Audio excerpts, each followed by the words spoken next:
The primary focus of the movie is from his early 20s to about his mid-30s, a little bit into his early 40s, and then a coda at the end. So it's really in the moment of his life right up until iMac, which is the moment where most people recognize Mac as having come to the consciousness of society. I mean, that's that moment, that first computer that was sort of translucent.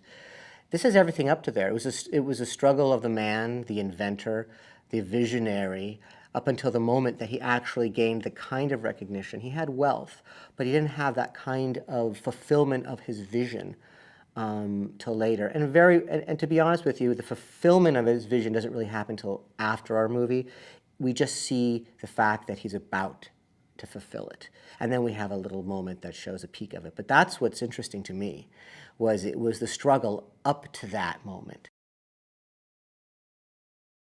I think the way we're presenting the movie is in stark beauty and in scope and in emotional reality, and also capturing as much of what I feel it was as I can.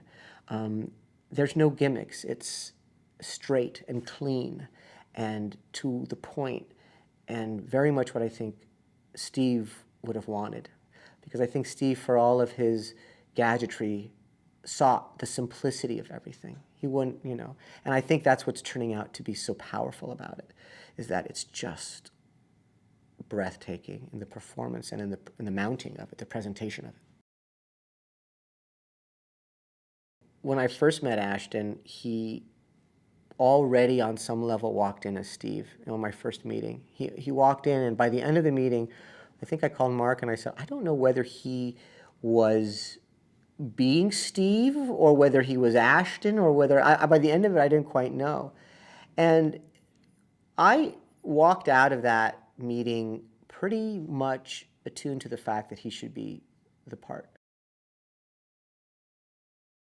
Josh Gad is playing Wozniak is unbelievable. I mean, he's a revelation. He's somewhat of a find. He was in the Book of Mormon, but he gives such heart and humor and humanity to Woz. And it is Gad's interpretation of Woz. It is taking what we know about Woz and giving him a reason, a rationale, and a humanity.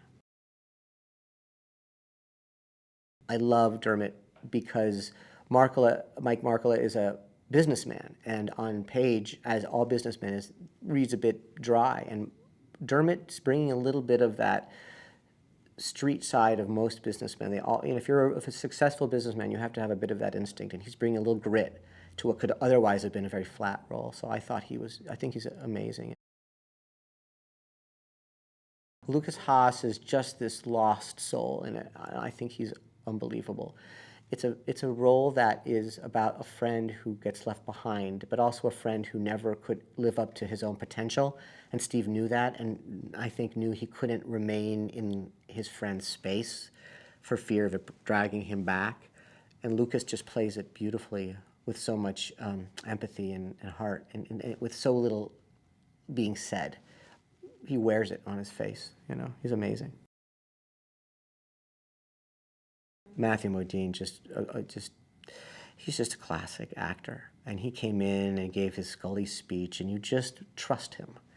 And that's what you needed to have in this movie, and this character, is trust and heart. She's a great classic actress. She doesn't say very much, but you could tell the mother's love for her child in this movie. It's evident, and she brings that without a word, and she was amazing. You go to anyone famous historical figure's house, and you always go into their house, and it's always small.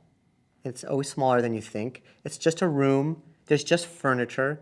There's nothing spectacular about any home that once birthed a famous person. But you can feel and see what they saw every day. You could see the room they walked into every morning when they were a kid, where they sat down for breakfast. And in a weird way, you can then envision the formation of who they became. And I think it was amazing. I think it was a great way to start this film. I also think it brought everyone very close together. And I think it was inspired to have us go there. People want to be moved by the story of the man who created this product. And they want to know, and are interested in not only the business side, because what happened and how it happened is a huge part of our story, which is extremely interesting. You know, no one understands the palace intrigue of Arthur Rock and all of the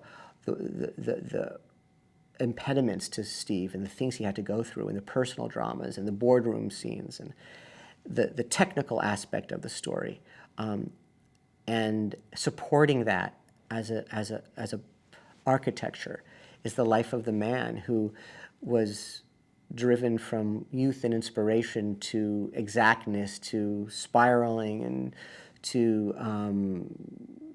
be honest, to a lot of deceit and backstabbing, to a time in the wilderness, and eventual his resurrection, if you want to put it that way, into infamy, you know. And so it's been a pleasure and kind of really an honor to tell it.